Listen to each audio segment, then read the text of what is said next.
All right, what is going on, ladies and gentlemen? How is it going? I am Is There No One Else? And we are on the PTS, and we're going to go through the Necromancer changes that I feel are important for PvP coming up in Update 35, which is the Lost Depths DLC. Now, I'm not going to go through all of the changes. I'm going to go through the changes that I think that are most important that you need to know.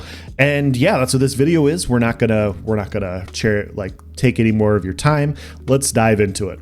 First things first, we're going to discuss the passives that got adjusted. First one, Death Knell, increases your critical strike chance against enemies under 25% health by 8% for each Gravelord ability slotted. This used to be 4%, meaning so when somebody's in execute range, your critical strike chance is increased by 8% for each one of these.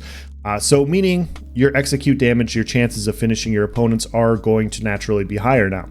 Using Frozen Colossus, Blighted Blast Bones, obviously Magicka or Stamina is going to be using Blast Bones. A lot of Necromancers use Boneyard. You're going to crit more at lower health. Skeletal Archer becomes a lot more appealing. In general, we'll talk a little bit more about that. And then obviously for PvE, like this is going to scale them up quite a bit as well. But this is a substantial change overall to Necromancer passives. Now, the other one that got changed was Rapid Rot. Increase your damage done with damage over time effects by 10%. Now, this used to be 15%. They reduced it down to 10. I think this is a good change. 10% is in that area where it's still strong, but it's not insane. 15% on some builds was, I don't know. I felt like this one was a good one to standardize and make a little bit less effective. Some people are going to disagree. I don't think it really impacts Necromancer that much. Like it's still a very good class, but yeah, I feel like this type of change was very good for their passives. A lot of Necromancer passives are pretty, relative to other classes, are pretty overtuned. I thought at one point that they were going to bring all other class passives up in line with what Necromancer and what Warden was at the time, and which it isn't anymore. But they're not doing that. And so if they're not going to bring the other classes up, it makes sense to bring some of these passives down. And this was a good change in my opinion. Now, Skeletal Archer also got a change. They increased the duration. I think it was 16 seconds. I'll have the post up, but I think it went from 16 to 20 seconds. But also it does 15% more damage than the previous attack every time it attacks. For those of you guys that don't know what the Skeletal Archer is, it's this little guy. You guys can go XV1 together. Ignore the more cold, and I've been testing a couple things also for builds in the future. But yeah, this is the Skeletal Archer. I know it's been used in dueling and everything. It hasn't been super popular in open world PvP on builds because more people use Harmony. They use AoE, wombo combo damage rather than an Archer dot. But the fact that it's being increased by 15% for each tick and it lasts for 20 seconds means that the scaling is pretty high. And so every 2 seconds, it's going to hit 15% harder. 20 seconds, that's 10 ticks. Like that's a substantial more damage once it gets down to lower health, or once it gets to the end of its duration, not lower health. So I tested this the first couple weeks of the PTS, and it felt pretty good. I honestly liked it quite a bit. I was looking forward to fitting it on my bar because Vigor was going to take my armor buff, and I was like, all right, cool. I got a bar slot. I'm going to put Skeletal Archer on. It's going to be sick. I haven't tested it this last patch, so I'm not exactly sure where this stands in line, if it's going to be viable or good. You guys can let me know if people have been testing with Skeletal Archer, their thoughts as it pertains to PvP.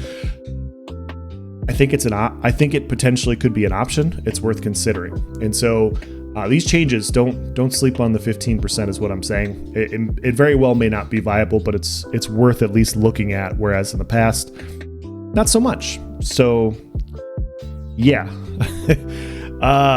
The next change, Restoring Tether.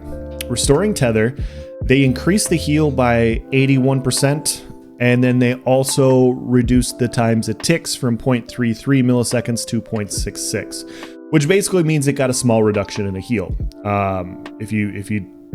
They doubled the duration between each heal, and they did not double the heal. And so it did get a slight adjustment. I think this makes a lot of sense.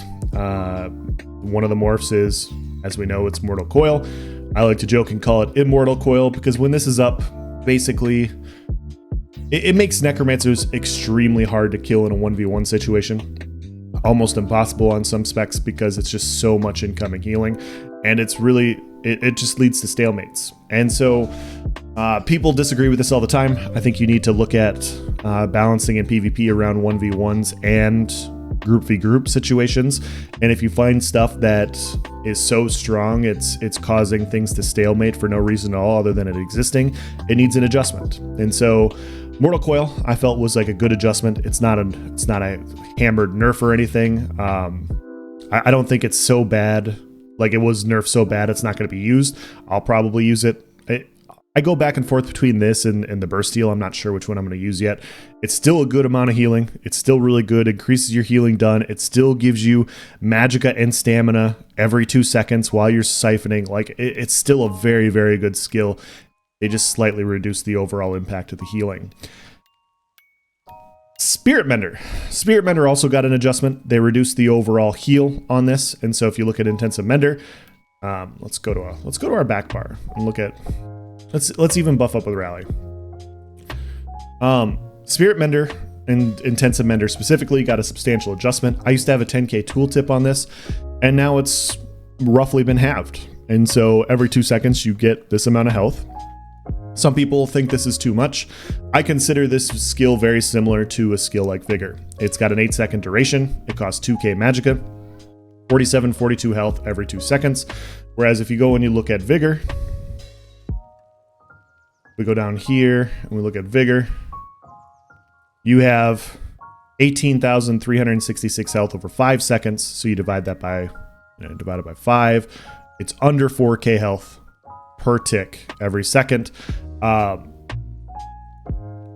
Yeah, it's just one of those things. This lasts for 5 seconds. Intensive Mender lasts for 8 seconds. I think when you look and compare these two things, I'm not trying to make an apples to apples comparison, but I look at Spirit Mender more like a hot. It's more like a heal over time than an intended burst heal every 2 seconds. And so I still think this is good. I still think this is going to be effective. It's still going to heal you and somebody else every 2 seconds. For 8 seconds, you get 4 ticks off of this. But I was getting 10k plus crit heals with this every 2 seconds. So when this crit, I was healing for 10k plus. And so an adjustment in the heal was needed.